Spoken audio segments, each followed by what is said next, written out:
His Wedded Wife by Rudyard Kipling.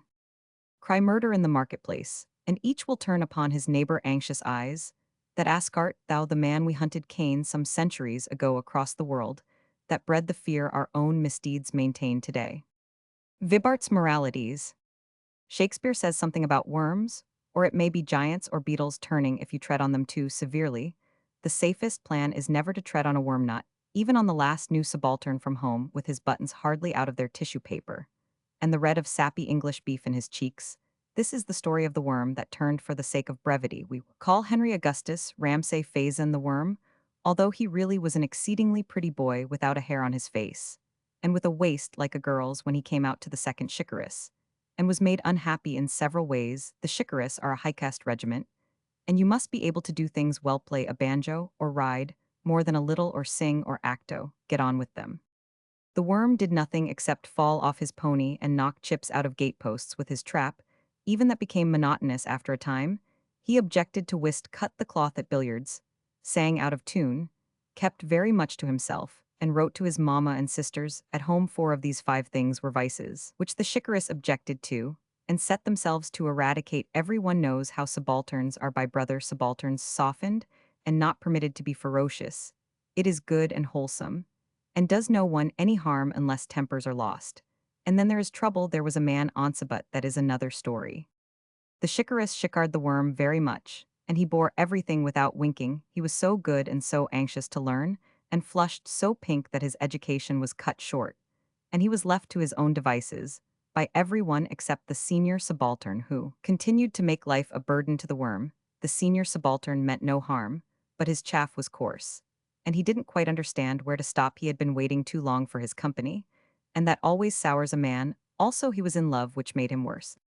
One day after he had borrowed the worm's trap for a lady, who never existed, had used it himself, all the afternoon had sent a note to the worm purporting to come from the lady, and was telling the mess all about it. The worm rose in his place, and said in his quiet ladylike voice, that was a very pretty sell, but ill lay you a month's pay to a month's pay, when you get your step, that I work a sell on you, that y'all remember for the rest of your days, and the regiment after you when you're a dead, or broke. The worm wasn't angry in the least, and the rest of the mess shouted. Then the senior subaltern looked at the worm from the boots upwards and down again, and said, "Done, baby." The worm took the rest of the mess to witness that the bet had been taken, and retired into a book with a sweet smile. 2 months passed, and the senior subaltern still educated the worm, who began to move about a little more as the hot weather came on. I have said that the senior subaltern was in love. The curious thing is that a girl was in love with the senior subaltern, though the colonel said awful things, and the majors snorted, and married captains looked unutterable wisdom, and the juniors scoffed. Those two were engaged. The senior subaltern was so pleased with getting his company and his acceptance at the same time that he forgot to bother the worm. The girl was a pretty girl, and had money of her own. She does not come into this story at all. One night at the beginning of the hot weather, all the mess, except the worm who had gone to his own room to write home letters, were sitting on the platform outside the mess house. The band had finished playing, but no one wanted to go in, and the captain's wives were there also. The folly of a man in love is unlimited. The senior subaltern had been holding forth on the merits of the girl he was engaged to, and the ladies were purring approval, while the men yawned, when there was a rustle of skirts in the dark, and a tired, faint voice lifted itself. "Where's my husband?" I do not wish in the least to reflect on the morality of the chicorus, but it is on record that 4 men jumped up as if they had been shot. 3 of them were married men. Perhaps they were afraid that their wives had come from home. Unbeknownst, the fourth said that he had acted on the impulse of the moment. He explained this afterwards. Then the voice cried, "Oh, Lionel, Lionel," was the senior subaltern's name. A woman came into the little circle of light, by the candles on the pegtables, stretching out her hands to the dark, where the senior subaltern was.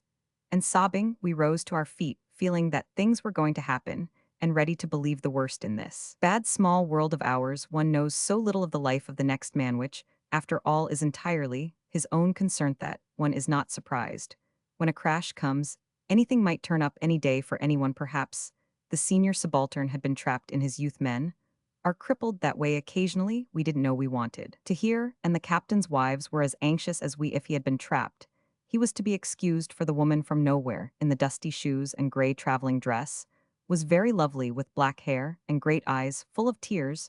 She was tall with a fine figure, and her voice had a running sob in it pitiful to hear as soon as the senior subaltern stood up. She threw her arms round his neck and called him my darling, and said she could not bear waiting alone in England, and his letters were so short and cold, and she was his to the end of the world, and would he forgive her? This did not sound quite like a lady's way of speaking, it was too demonstrative. Things seemed black indeed, and the captain's wives peered under their eyebrows at the senior subaltern, and the colonel's face set like the day of judgment, framed in gray bristles, and no one spoke for a while.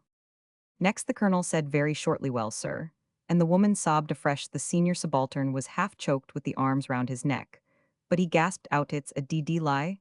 I never had a wife in my life, don't swear." Said the colonel, "Come into the mess, we must sift this clear somehow," and he sighed to himself, for he believed in his chicorous, did the colonel.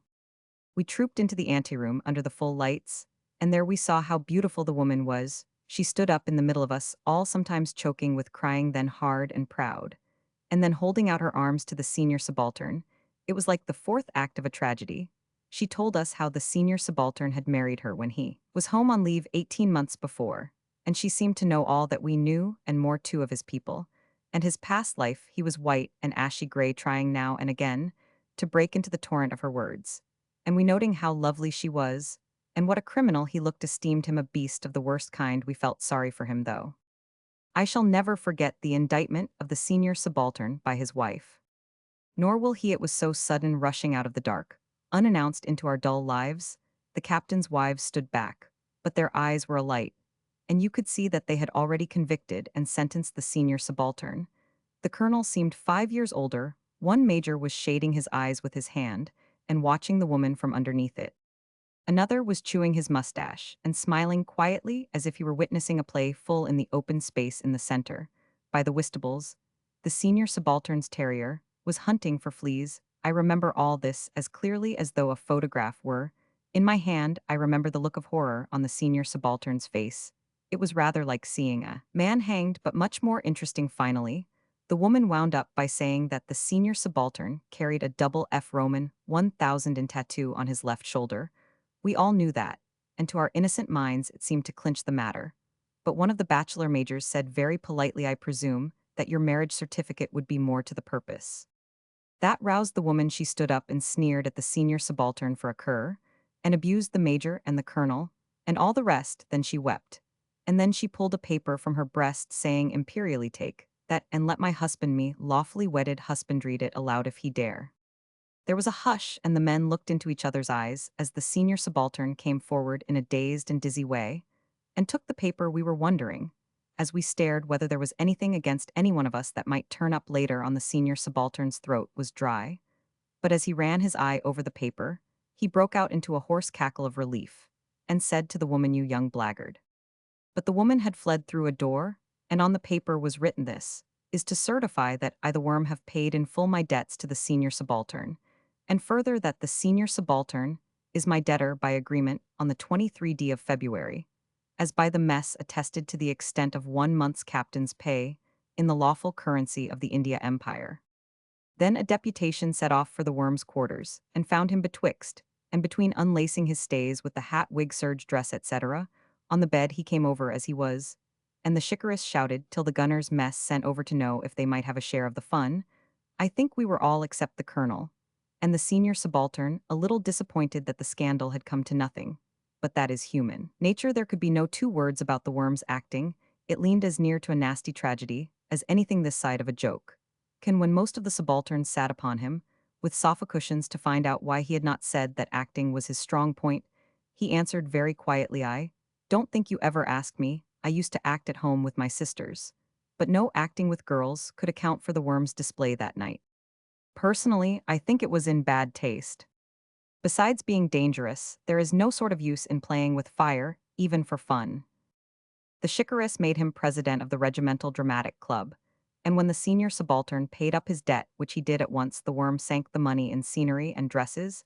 He was a good worm, and the chicorous are proud of him. The only drawback is that he has been christened Mrs. Senior Subaltern, and as there are now two Mrs. Senior Subalterns in the station, this is sometimes confusing to strangers. Later on I will tell you of a case something like this, but with all the jest left out and nothing in it but real trouble.